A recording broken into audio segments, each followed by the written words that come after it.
नमस्कार दोस्तों, एक बार फिर प्रीवियस ईयर में आए हुए कंप्यूटर का क्वेश्चन लेकर हम आपके सामने उपस्थित हैं, जो कि 4/11/2018 शिफ्ट 1 का यह क्वेश्चन है। तो ध्यान से इसका देखिएगा क्योंकि जितना क्वेश्चन है सब प्रीवियस ईयर में आया हुआ क्वेश्चन है। चलिए आज का पहला क्वेश्चन क्या है कंप्यूटर का कि एक्सेल में किसी दिए गए इनपुट इफ फंक्शन के लिए केवल कितने आउटपुट होते हैं। एकदम सेम क्वेश्चन था। वह किसी न किसी एक सेट में आया था कि इफ फंक्शन निम्न में से कौन सा सही है, इफ फंक्शन के लिए क्या सही है। तो उसमें क्या सही था, इफ फंक्शन के लिए। इफ फंक्शन कभी भी लगता है ना, देखिए ना, पहले तो कोई भी एक्सेल में आप फॉर्मूला लगाएंगे, एक्सेल में कोई भी फॉर्मूला लगाएंगे तो बराबर से स्टार्ट करेंगे। यह भी क्वेश्चन पूछ लिया था।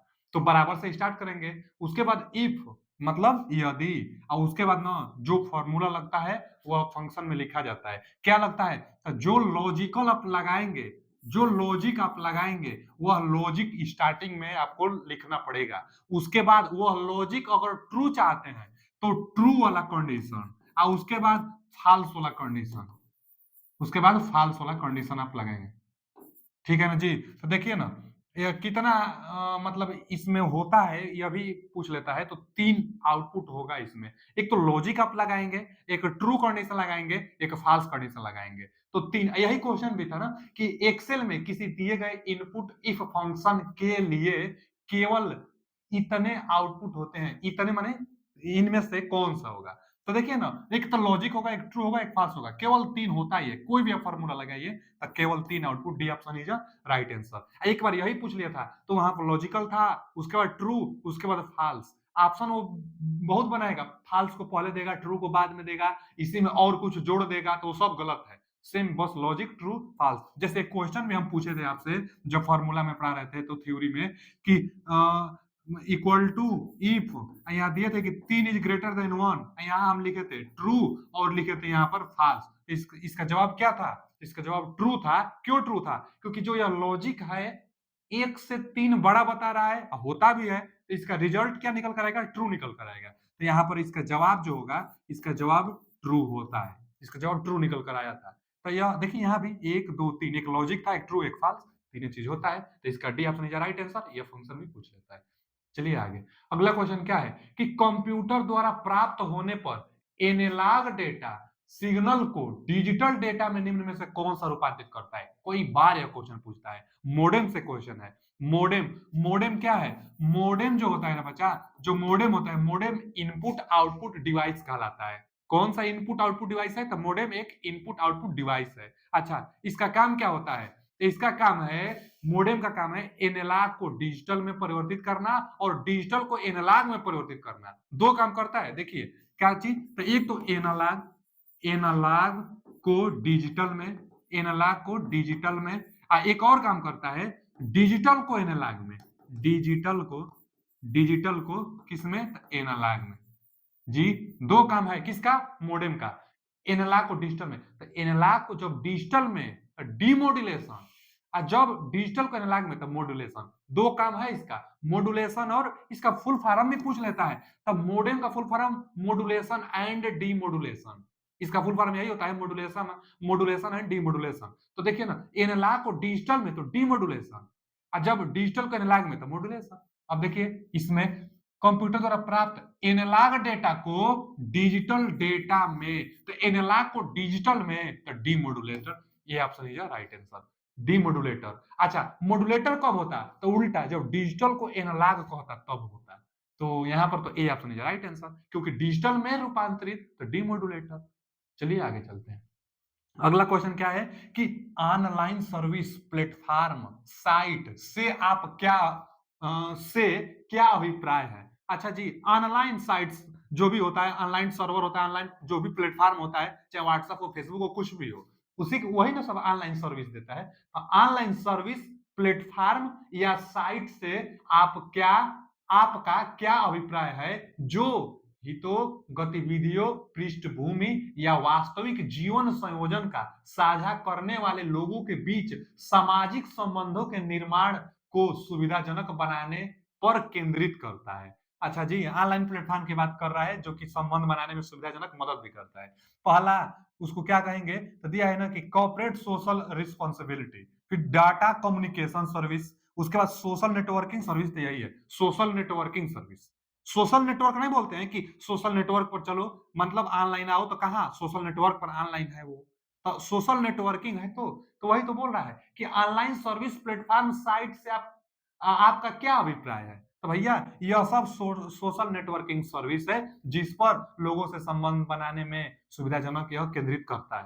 तो C option is right answer, social networking service. नाम पकड़ कर भी हम लोग बता सकते हैं कि हाँ भाई जो बात कर रहा था उसमें सी ऑप्शन सही है। आगे, निम्नलिखित में से कौन सी प्रक्रिया संकेताक्षर लेख को साधारण लेख में परिवर्तित करता है? अच्छा क्वेश्चन है। आप व्हाट्सएप चाहे बहुत है एप्लीकेशन, जब फेसबुक पर भी देता है मैसेंजर में, जब आप मैसेज किसी को भेजते हैं तो एक चीज लिखता है, क्या लिखता है? लिखता होगा, आप देखे होंगे व्हाट्सएप पर भी, end to end, end to end encryption, encryption, end to end encryption. अच्छा, कहीं कहीं पर इंड टू इंड डिक्रिप्शन भी देखते होंगे, तो एक देता है इनक्रिप्शन और एक देता है डिक्रिप्शन। तो एंड टू एंड इनक्रिप्शन का मतलब ये होता है बच्चा कि आप मैसेज जिसको भेज रहे हैं सिर्फ उसी के पास जाएगा, आपका मैसेज सिक्योर है, सेव है आपका मैसेज। अच्छा, दूसरा कोई देखना चाहेगा तो क्या होगा? एंड टू एंड इनक्रिप्शन में ये होता है कि आप जिसको मैसेज भेज रहे हैं सिर्फ उसी के पास जाएगा, आपका मैसेज सिक्योर है, दूसरा कोई नहीं देख सकता है। अगर दूसरा कोई उस मैसेज को देखेगा तो उसको ना एक अलग लैंग्वेज में दिखाई देगा, वो समझ ही नहीं पाएगा कि कौन सा मैसेज है, क्या भेजना चाह रहा है। अगर हैक कराकर चाहे जैसे भी दूसरा कोई अगर मैसेज को पढ़ना चाहता है तो वो नहीं पढ़ पाएगा, क्योंकि लैंग्वेज उस मैसेज का चेंज हो जाता है, उसका जो कोडिंग होता है वो कोड ही चेंज हो जाता है। किसमें? तो एंड टू एंड इनक्रिप्शन में। अच्छा जी, एक होता है ना डिक्रिप्शन, एक होता है डिक्रिप्शन, एक होता है क्या बचा? डिक्रिप्शन। तो ये डिक्रिप्शन क्या करता है? तो डिक्रिप्शन ये काम करता है कि एंड टू एंड इनक्रिप्शन में मैसेज एक जगह से दूसरा जगह तक जाता है तो बीच में उसका मॉडल, उसका लैंग्वेज चेंज हो जाता है, दूसरे कोड में चेंज हो जाता है। दूसरे को जो दूसरा कोड होगा, दूसरा कोड में चेंज हो जाने से कोई अन्य व्यक्ति नहीं पढ़ सकता है। अच्छा जी, उस मैसेज को पढ़ने के लिए डिक्रिप्शन का प्रयोग किया जाता है। डिक्रिप्शन पढ़ने योग्य मैसेज बनाने का काम करता है। जैसे मैसेज एक व्यक्ति से दूसरे व्यक्ति तक आप भेजेंगे, तो जो आप मैसेज भेजते हैं वह अगला व्यक्ति पढ़ लेता है। तो पढ़ क्यों लेता है? क्योंकि डिक्रिप्शन का ऑप्शन उसमें होता है। डिक्रिप्शन पढ़ने योग्य मैसेज बनाता है और इनक्रिप्शन पढ़ने योग्य नहीं बनाता है। यह कोड चेंज कर देता है, लैंग्वेज को चेंज कर देता है इनक्रिप्शन, और डिक्रिप्शन पढ़ने योग्य बनाएगा मैसेज, तभी आप जिसके पास भेजेंगे वो मैसेज पढ़ पाएगा। तो देखिए, निम्नलिखित में से कौन सी प्रक्रिया संकेताक्षर लेख को साधारण लेख में परिवर्तित करता है? संकेताक्षर लेख को साधारण लेख में परिवर्तित मतलब पढ़ने वाले लेख में, साधारण लेख का मतलब जिसको हम पढ़ सके। तो संकेत वाले, अच्छा संकेत में कौन कन्वर्ट करेगा? तो इनक्रिप्शन करेगा कि कोई पढ़ ना पाए, लेकिन पढ़ने योग्य करेगा कौन? संकेत लेख को साधारण लेख में कौन करेगा? तो डिक्रिप्शन करेगा। और वही पूछा है कि संकेत लेख को साधारण लेख में, तो इसका कौन सा option? D option is right answer, decryption इसका सही जवाब है। ठीक, चलिए आगे चलते हैं। अच्छा, एक आता है ना हैशिंग, तो हैशिंग क्या होता है? ये अभी मैसेज को भेजने के लिए ही होता है, मैसेज को भेजकर प्राप्त करने के लिए भी होता है, लेकिन यहाँ पर यह पूछा है कि संकेत को साधारण, तब ये होगा इसका ऑप्शन। कौन सा option? D option is right answer.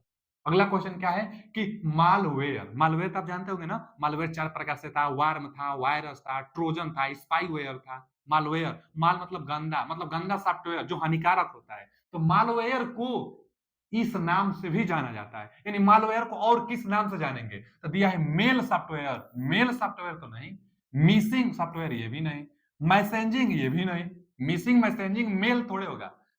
एक ही ऑप्शन बच गया, और वैसे भी यहाँ देख लेंगे, यहाँ दिया है ना माल, तो माल मतलब वह भी गंदा और यहाँ भी गंदा। गंदा का आशय है कि हानिकारक सॉफ्टवेयर, अच्छा सॉफ्टवेयर नहीं है, तो मालवेयर को ही हम लोग मॉलिशियस सॉफ्टवेयर कहेंगे, मॉलिशियस सॉफ्टवेयर कहेंगे। ये ऑप्शन इज राइट आंसर। 3 तो होगा नहीं, एक ही ऑप्शन बच गया, मॉलिशियस। मॉलिशियस मॉल से भी आप पकड़ सकते हैं कि यह उसी के लिए आया हुआ है। मालवेयर जो होता है मॉलिशियस सॉफ्टवेयर को भी कहा जाता है, तो ये ऑप्शन इज राइट आंसर।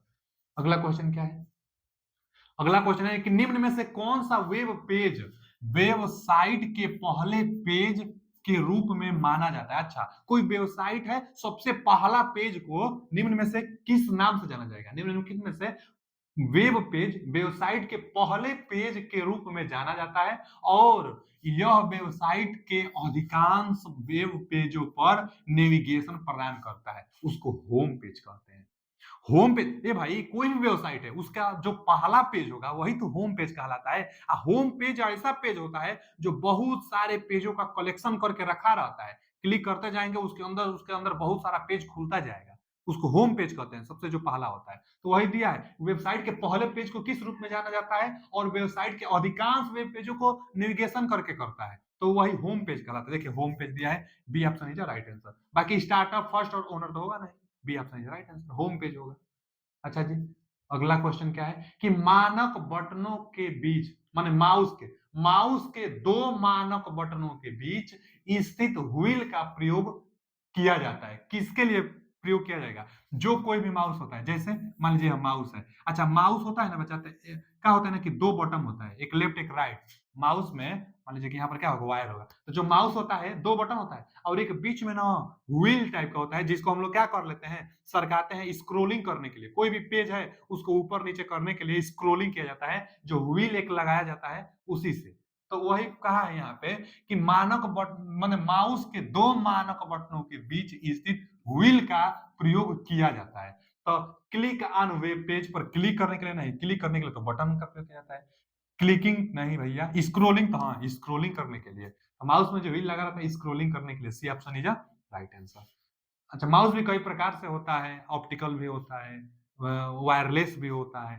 क्या दिया है आगे कि माइक्रोसॉफ्ट एक्सेस में फॉर्मेट पेंटर को कई बार क्रमानुसार उपयोग करने के लिए निम्नलिखित में से कौन सी क्रिया करनी चाहिए? देखिए अच्छा क्वेश्चन है। पहले तो जो फॉर्मेट होगा ना उसी को फॉर्मेट, कोई भी फॉर्मेट, कोई लिखावट भी होगी, चाहे जो एमएस एक्सेल होता है, एमएस एक्सेल के लिए ही है ना, हाँ एक्सेल के लिए ही है कि माइक्रोसॉफ्ट एक्सेल में फॉर्मेट पेंटर एक ऑप्शन आता है। जो माइक्रोसॉफ्ट एक्सेल कहाँ आता है, तो होम में ही आता है। जो होम इंसर्ट होता है ना, होम इंसर्ट में ही आप जाएंगे तो एक फॉर्मेट पेंटर का ऑप्शन देगा। अच्छा जी, जो फॉर्मेट पेंटर होता है, फॉर्मेट पेंटर पर क्या किया जाता है ना कि फॉर्मेट को सेलेक्ट किया जाता है। जैसे एमएस एक्सेल होता है तो एमएस एक्सेल में बहुत सारा सेल होता है, बहुत सारा सेल होता है। अब मान लीजिए ना कि एक यह सेल है, एक यह सेल है, बाकी इस सेल में जो फॉर्मेट होगा, जो कलर होगा, वही वही कलर वही फॉर्मेट आप चाहते हैं कि नीचे जितना सेल है सब में आए, तो ड्रैग एंड ड्राउन आप करेंगे ना,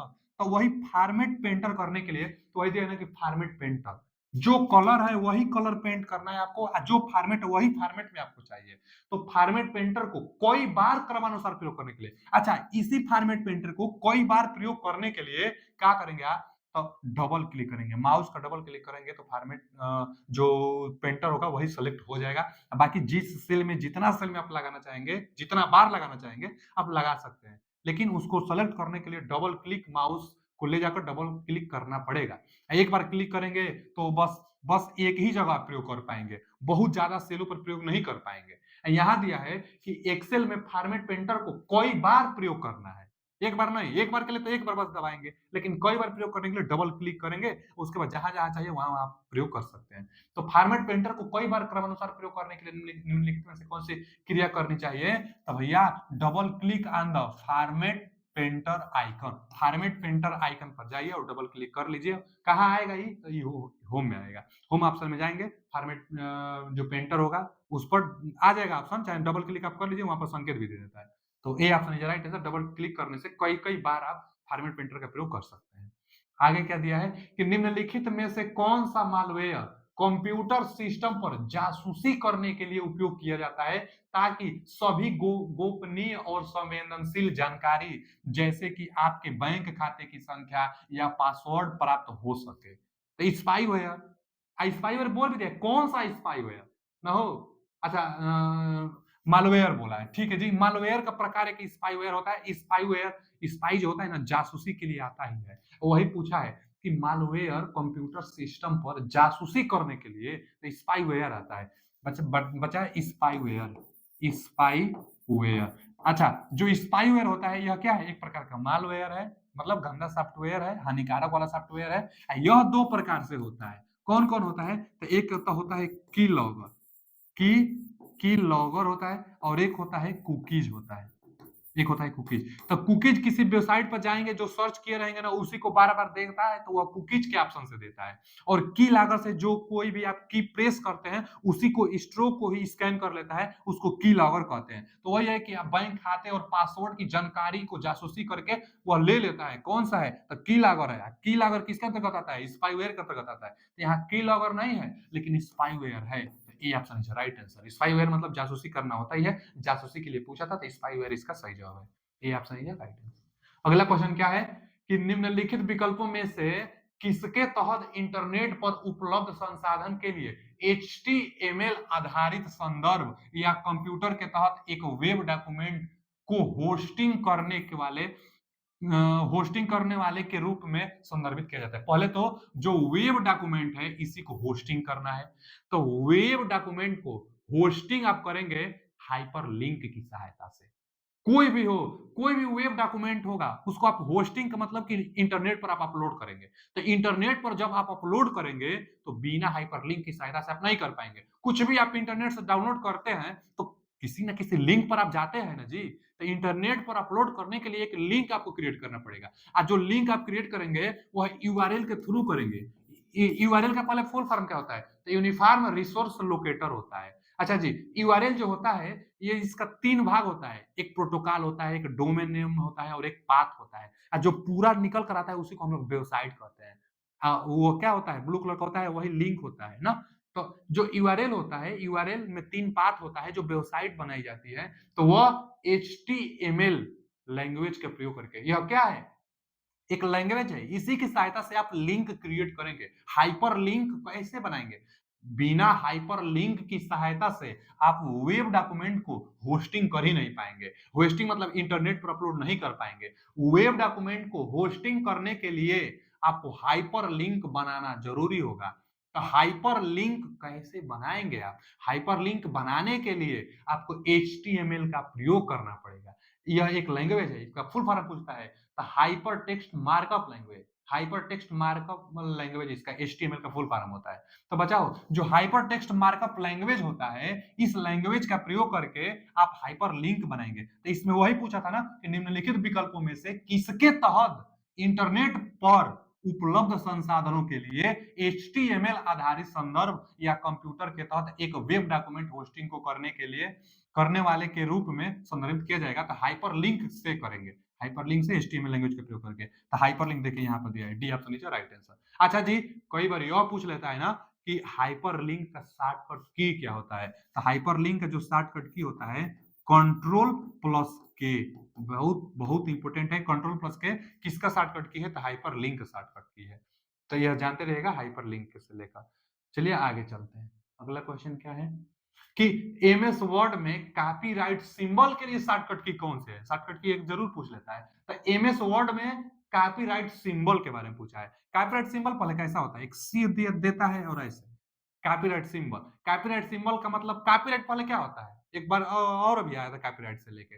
कॉपीराइट का मतलब ये समझिए आप कि किसी दूसरे चीज को, मतलब किसी दूसरे कंपनी का है, कोई भी है, जैसे कोई फोटो है, कोई वीडियो भी है, यूट्यूब की हम बात करें नेटवर्किंग में, चाहे एप्लीकेशन है, किसी दूसरी कंपनी का, चाहे किसी दूसरे लोगों का आप अपना समझने लगेंगे और उसको आप इलीगल तरीके से बेचने लगेंगे, दूसरे का अपना समझ कर और अपने हिसाब से काम करने लगेंगे, तो जिसका रहेगा वो आपके ऊपर कॉपीराइट लगा देगा, जिससे आपके ऊपर कार्रवाई होगी, चाहे जो भी पैसा हो सब देना पड़ेगा, जुर्माना होगा। तो कॉपीराइट दूसरे का सेम कॉपी करना कॉपीराइट कहलाता है। दूसरे का सेम कॉपी करना कॉपीराइट कहलाता है। अच्छा जी, तो कॉपीराइट का सिंबल सी होता है। इसका शॉर्टकट की तो ऑल्ट कंट्रोल सी ही इसका शॉर्टकट की होता है। A option is right answer. Alt control plus C. अच्छा, कंट्रोल प्लस सी क्या होता है? कॉपी करना। कंट्रोल प्लस सी एक 3 बहुत बार पूछता है। एक पूछता है कंट्रोल प्लस सी, एक पूछता है कंट्रोल प्लस एक्स, एक पूछता है कंट्रोल प्लस भी। कई बार पूछता है। तो कंट्रोल प्लस सी कॉपी करेंगे और उसी को कहीं पेस्ट करेंगे तो कंट्रोल प्लस भी से। कंट्रोल प्लस एक्स से ना, जिसको आप कॉपी करेंगे वो पूरा को पूरा कट जाएगा। कॉपी नहीं करेंगे, कट हो जाएगा। जिसको सेलेक्ट करके कंट्रोल प्लस एक्स दबाएंगे तो वो कट जाएगा। कंट्रोल प्लस भी दबाने से वही वहां पेस्ट हो जाएगा। यानी मूल ओरिजिनल ही चला जाता है कंट्रोल प्लस एक्स से, और कंट्रोल प्लस सी से डुप्लीकेट बनता है, वहां भी रहेगा और जहां पेस्ट करेंगे वहां भी चला जाता है। तो ये तीनों बार पूछता है। तो कंट्रोल प्लस सी जो होता है कॉपी के लिए होता है, और वही है कंट्रोल प्लस सी, यहां भी कॉपी होगा, लेकिन ऑल्ट लग जाने से कॉपी राइट का सिंबल निकल कर आएगा। कॉपी राइट का symbol, A option is right answer. चलिए आगे चलते हैं। अगला क्वेश्चन क्या है कि इथरनेट लैन से कनेक्टेड, यह तो हम बताए ही हैं कि जो इंटरनेट होता है वो ऑनलाइन लोकल एरिया नेटवर्क से ही कनेक्ट किया जाता है।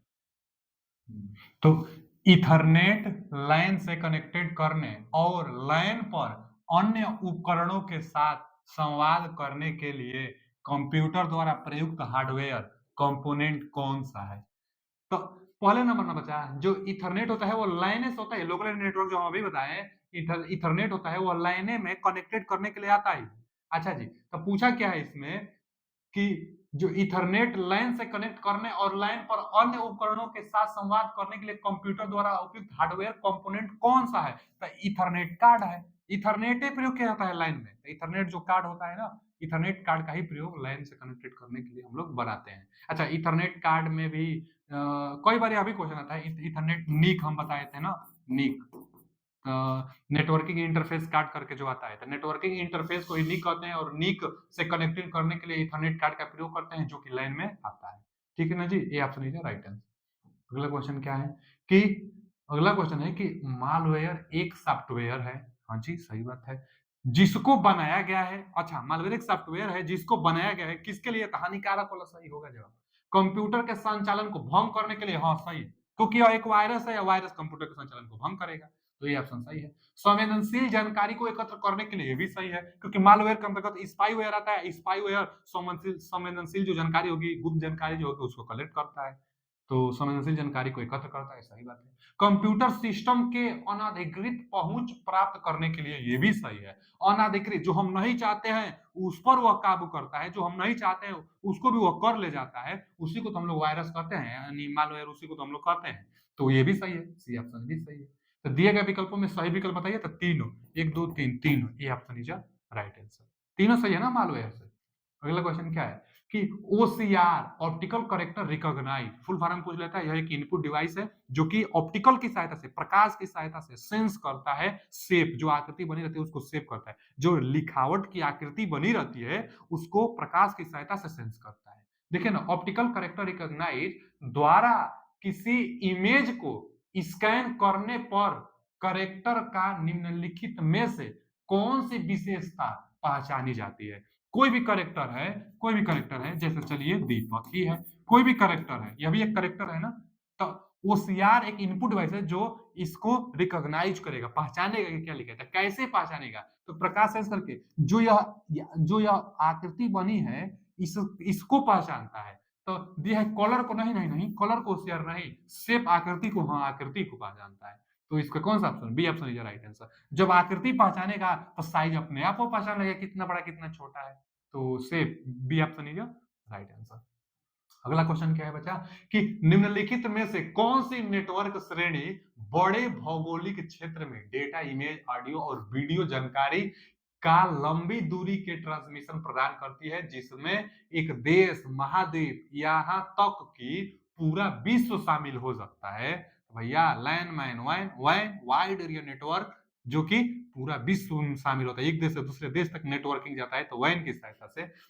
हाइब्रिड नहीं, मेट्रोपॉलिटन नहीं, मेट्रोपॉलिटन से याद रखिए एक शहर से दूसरे शहर को, वाइड एरिया नेटवर्क यही सही है, वैन, C option is right answer. Wide area network एक शहर से दूसरे शहर को जोड़ने के लिए काम करता है। यह जो हम पढ़ा रहे हैं ना, चाहे जेई का बच्चा हो, चाहे कोई भी बच्चा हो, अगर जिसमें कंप्यूटर आता होगा उसके लिए बहुत इंपॉर्टेंट है, सबका सब क्वेश्चन प्रीवियस ईयर में आया वही क्वेश्चन होता है। तो चलिए मिलते हैं अगले वीडियो में, आज के लिए इतना ही। वीडियो कैसा लगा कमेंट करके जरूर बताइएगा, अपना फीडबैक जरूर दीजिएगा, क्या चाहते हैं ये भी बताइएगा। इसका पीडीएफ पाने के लिए एक लिंक लगा हुआ है टेलीग्राम चैनल का, उसमें ज्वाइन हो जाइए। Thank you.